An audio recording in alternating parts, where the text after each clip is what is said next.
من أكتر من 1400 سنة أخبر النبي صلى الله عليه وسلم عن أسلوب التغذية السليم اللي احنا ممكن نمشي عليه. 3 حاجات لازم نمشي عليها، وده المثلث الذهبي لأي حاجة لأي حد عايز يمشي على نظام غذائي صحي: الاعتدال، التنوع، والاستمرارية. المثلث الذهبي ده من غير ما تمشي عليه حياتك هتبوظ. هتمشي عليه من غير أي كيتو دايت، من غير دايت كيميائي، حياتك هتبقى متظبطة ووزنك مثالي وحياتك هتبقى رايحة في حتة حلوة قوي. اولا يا جماعه برحب بيكم، انا احمد محمود ودي قناتي وصفه سهله معاكم. اولا يا جماعه هنتكلم عن التمر. التمر يعتبر من اكتر الفواكه او من اكتر الاطعمه اللي احنا بنحبها في رمضان، وبنحبها على مدار العام عموما، بس بيبقى ليه في رمضان يعني قدسيه خاصه لانها كان سنه عن النبي صلى الله عليه وسلم. اولا يا جماعه لازم نبقى عارفين فوائد التمر. فوائد التمر مهوله جدا. يعني انت لو عايز الفايده اللي في التفاح هتلاقيها في التمر، عايز الفاكهه اللي في الكيوي هتلاقيها الفوائد اللي في الكيوي هتلاقيها في التمر، عايز الفايده اللي في السبانخ هتلاقيها في التمر. يعني التمر فيه حديد، فيه مغنيسيوم، فيه فايبرز، فيه كالسيوم، في فيتامينز بمختلف انواعها بمختلف اشكالها وبطريقه مركزه جدا. كل ما العجوه او التمر نشف الفوائد بتبقى مركزه اكتر.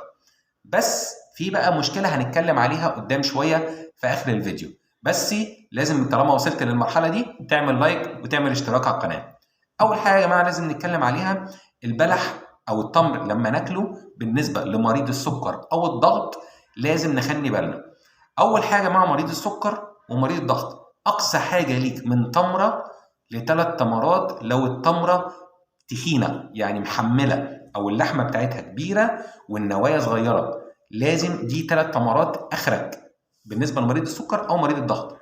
اما في حاله ان البلح صغير يعني اللحم بتاعه قليل والنوايا كبيره او البذره بتاعته كبيره ممكن ناخد لحد 5 تمرات مش هيقول لنا حاجه. ده بالنسبه لمريض الضغط والسكر. وخلي بالك يا مريض الضغط او السكر ان انت متفرد. يعني ايه متفرد؟ انت كل واحد ليه سكره، يعني مش كل الناس سكرها واحد. فانا عايز افهمك ان انت لازم تتابع مع دكتورك. دكتورك عارف انت عايز ايه، يعني دكتورك عارف انت عايز ايه. ما ينفعش ان كل واحد يقول لك ايه طب انا همشي على ايه النظام بتاع ابن خالتي. لا، ابن خالتك حاجه وانت حاجه تانية. اول حاجه ما لازم نعرفها ان انت لازم تستشير دكتورك، ما تمشيش ورا كلام الناس بتاعت اليوتيوب. حتى لو انا، حتى لو اي حد، حتى لو دكتور علامه، لازم تروح لدكتور هو اللي يتابع معاك. بعد كده يا جماعه احنا اتكلمنا عن مريض السكر والضغط بالنسبه لاكل التمر. طب ايه بقى مشكلته؟ مشكلته يا جماعه ان السكر بتاعك هيعلى في السماء، لان ده سكر عباره عن سكر جلوكوز نقي. مش معنى ان النبي صلى الله عليه وسلم كان بياكل منه ان احنا نفرط في اكله، لان النبي صلى الله عليه وسلم حدد لنا حتى اقصى حاجه ليها نوصل 7 تمرات. يعني اقصى حاجه في السنه المؤكده الصحيحه 7 تمرات. فما ينفعش ان احنا نخالف سنه النبي ونفضل قاعدين ناكل في بلح ونقول اصل احنا نكسر منه لانه سنه ونكسر منه لانه الكلام ده. انا مش بتكلم عن السنه، انا بتكلم يا جماعه عن ان احنا نتبع فعلا النبي كان بيمشي ازاي. النبي كان بيتبع منهج الاعتدال. كل حاجه هنمشي بيها باعتدال هتمشي معانا كويسه. هتحترم نفسك السكر معاك هيحترم نفسه، مش هتحترم نفسك السكر هيبهدلك. وطبيعي مرضى السكر عارفين الكلام ده كويس.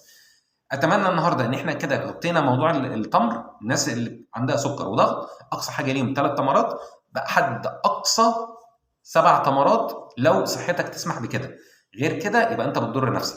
واقصى حاجه ليك يا جماعه بعد اذنكم هتاكل التمر في ميه او في لبن، ما تحطش سكر، ما تحطش سكر، سكره منه فيه.